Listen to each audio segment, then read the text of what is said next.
What's up everyone, it's a knife style here, and today I'm going to be doing a first impressions video on this knife. This is the Hogue Sauer K320.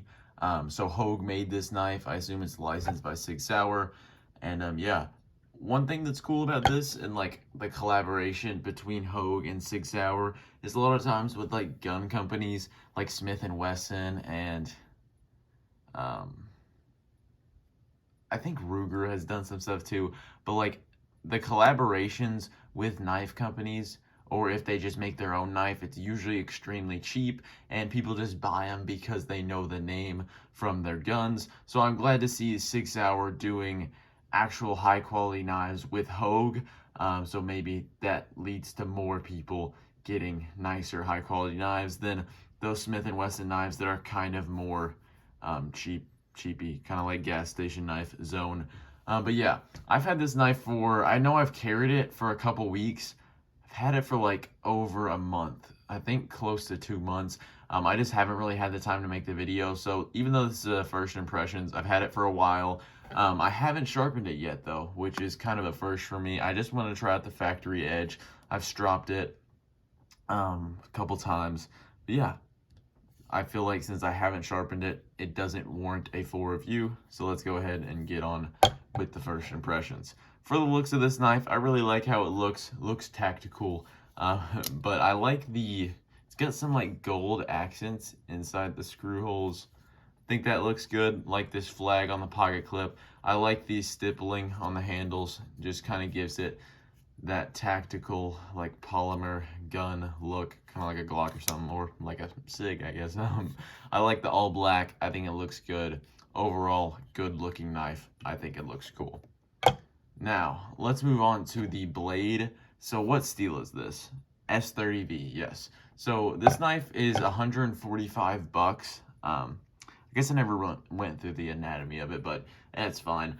This knife is 145 bucks, so S30V for that is really good. And if you guys know me, you know I'm not very picky with steels, and I do have a lot of really nice steels like K320, MagnaCut, Maximet, things like this. But I am perfectly fine using S30V. I really just like to try nicer steels because I enjoy sharpening them and just seeing how they compare to others, just because I am a knife steel nerd.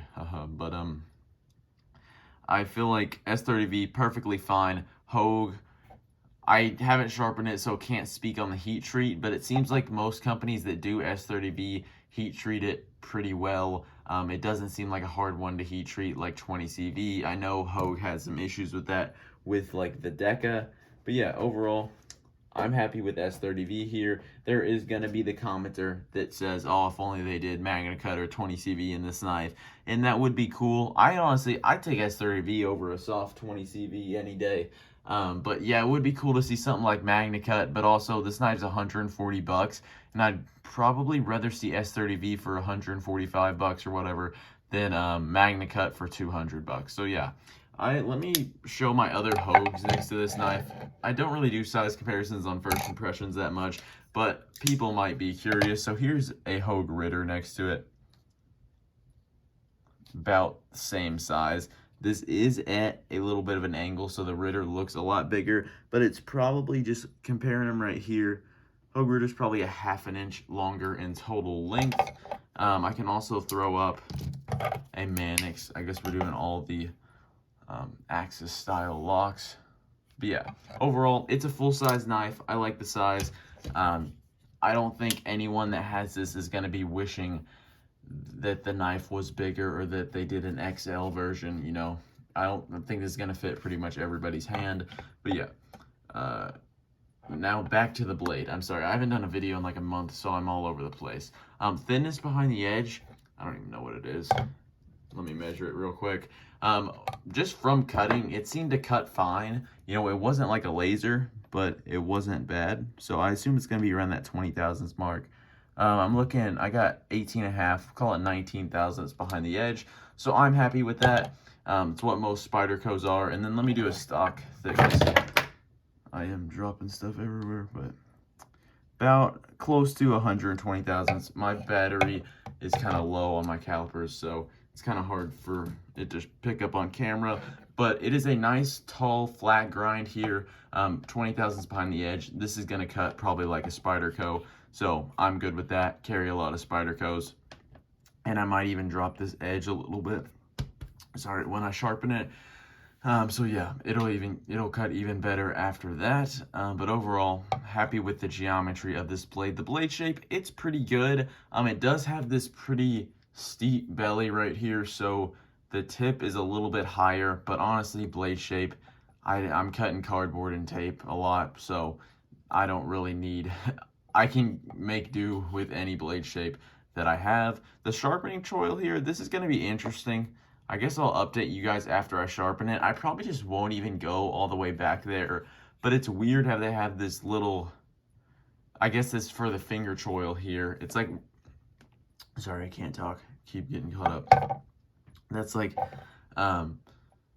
where the plunge grind ends. So I could see maybe me hitting that with the stone and it kind of looking bad. I don't know. But at least they didn't do like Strider does or whatever, where they have this big choil and then they have a sharpening choil here where you just lose a ton of blade length. So we'll see how it goes. Overall, it looks fine now. Yeah, so I'll just update you guys when I sharpen that. The DLC, no, this is, I do not know what type of coating this is. I know Hogue used like a Cerakote on this Deca, and these perform similarly, so it does show wear. Honestly, I could probably, if I clean this off, I think that would go away, just because it's from cutting cardboard. I haven't done anything serious with this knife. I kind of like to see the wear on the knife, but also for maintenance, I'd prefer a regular finish. But I used to be really against DLC, but honestly, I don't really care how the knife looks, and if it does show wear, I think that kind of makes it look better. So yeah, overall, like the blade, it's good. The edge retention has been pretty good. You know, it is a factory edge. I've had to strop it a couple times. It strops up really well, but it's usually like every couple of days I'll strop it. It's nothing crazy. I bet it'll get better with sharpening though. Now let's talk about the fit and finish. So what are you getting for 145 bucks? You're getting a perfectly centered blade. By the way, Hogue is made in the USA, so that's really why I bought this. Side to side, no side to side, no up and down. Very solid lockup. The finishing on the inside here, it is this plastic, or so it is kind of, it could be knocked down a little bit more, but I could fix that with some sandpaper. It hasn't been bad enough to where I felt the need to do it at all. But yeah, that is a thing.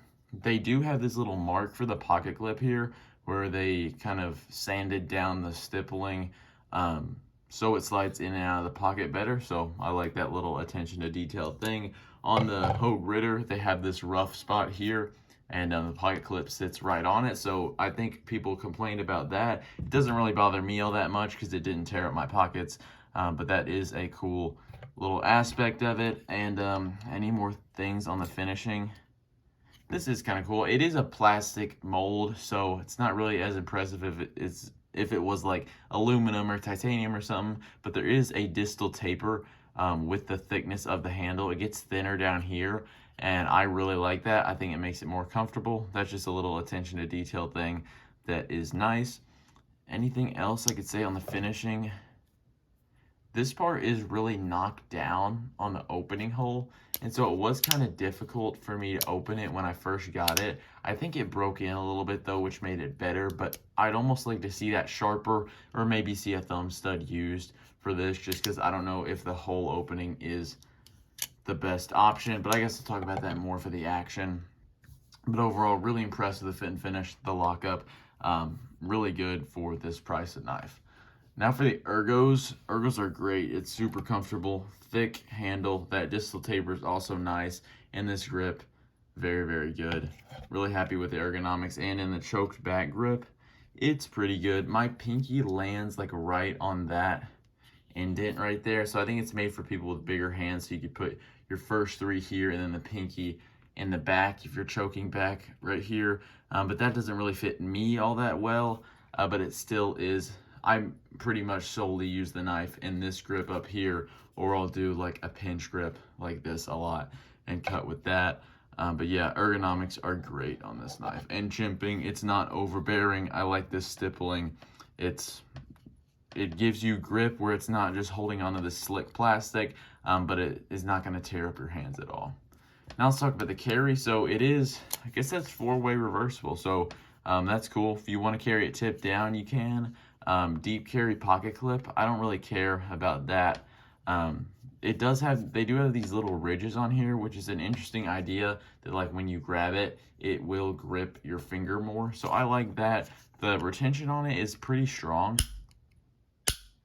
I remember it was kind of, I had to almost hold my pocket one time and put it in, but overall, I'm not very picky at all when it comes to carry. You guys know that if you watch my other videos. It carries good. I'm happy with it. It's lightweight too. Probably a little bit heavier than the Mannix. This is very redneck measuring, but lighter than the Ritter. So yeah, I'm happy with it. And for the action, it is that axis lock. Axis locks are really good because you hold down the lock when in the closed position, so there is no lock bar pressure coming on the knife. So a lot of times they are drop shot like that. The only complaint with the action is, like I said earlier, the hole is not really, I don't think this knife should be a thumb hole opening. I think a thumb stud would be better. I can do it with the hole. It's fine for slow rolling, which is mainly what I do with it. But if you're trying to flick it or something like that, it doesn't work all that well. I just feel like a thumb stud would work better. But you know, the hole works fine. It opens and closes, so yeah, it does a good job with that. And then I guess that brings us to the value of this knife. So I've already mentioned a lot. It's great for what you're getting for the price. I think the Ritter is like 150, 160, and yeah, they are both really good. The Ritter feels, actually, I might do a comparison video. I could do a 3-way comparison or something between all these knives, maybe throw in the Griptilian too. I think that'd be fun. But yeah, overall, the value on this is great. Made in America, 150 bucks, S30V, good build quality, good locking mechanism. I'm really happy with this knife. This would be one that I would suggest to someone if they're like, I got 150 bucks, what should I buy? It's going to be this, probably this Mannix 2, the Hogue Ritter, maybe a pair of 3, something like that, for a knife made in America. So yeah, I really like this knife. I'm really happy with the value of it. And Hogue's a company a while ago. Like, this is back when I got my Deca. So I think 2 years ago, I was like, Hogue is the company that I'm looking out for. I'm really waiting for them to do more stuff. And I think they have some of the most potential in the knife industry because they're like Benchmade, but smaller, usually better fit and finish, and cheaper, honestly. So that is all I got today. I want to see more from Hogue. This is really good. They're coming out. I feel like they've just kind of stuck with the Deca, and the Deca is cool. It's kind of like the Bug Out, and so it's not really my thing. It's thin, it's lightweight. So if you're carrying this in shorts or you need something like that, it'll be good, but I'm fine to carry a heavier, beefier knife. And so I would like to see more knives like this from Hogue. They did a great job with it. I'd suggest picking one up. And hopefully by the time for my next review, I have some more to talk about with the blade, the heat treat, how it feels in sharpening, and how it really performs. So yeah, thank you guys for watching. I have taken a little break from doing YouTube videos. Once again, I don't have a good excuse for it. I just haven't really been feeling like doing one. So yeah, I am hoping to get more done. I got a lot of knives that I need to review, which doesn't happen very often. So yeah, I will get working on that. Have a nice day.